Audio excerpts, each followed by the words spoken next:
প্রতি বছর শিশু শ্রম নিরসন দিবস পালন করা হলেও শিশু শ্রমের বাস্তব চিত্র কখনই বদলায়নি বলে মন্তব্য করেছেন শ্রম ও কর্মসংস্থান মন্ত্রণালয়ের সচিব AHM শফিকুজ্জামান। বৃহস্পতিবার সকালে রাজধানীর শিশু শ্রম প্রতিরোধ দিবসে এক সেমিনারে একথা বলেন তিনি।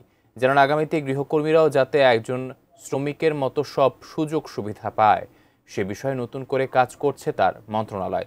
এ সময় ATN বাংলার বার্তা বিভাগের পরিচালক হাসান আহমেদ চৌধুরী কিরণ বলেন, গত সরকারের আমলে জন্ম ও মৃত্যুহার এবং শিশু শ্রম সহ বিভিন্ন খাতের ডাটা নিয়ে এনজিওগুলোকে চাপে রাখা হতো, যার ফলে দেশের মানুষ সঠিক সংখ্যা জানতে পারত না।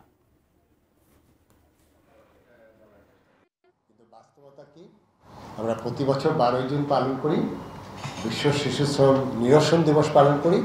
গৃহকর্মীরা একজন শ্রমিক হিসেবে যে মর্যাদার কথা বলা হয়েছে, অন্তত একটা ধাপ আমরা হয়তো এগিয়ে নিয়ে যাব।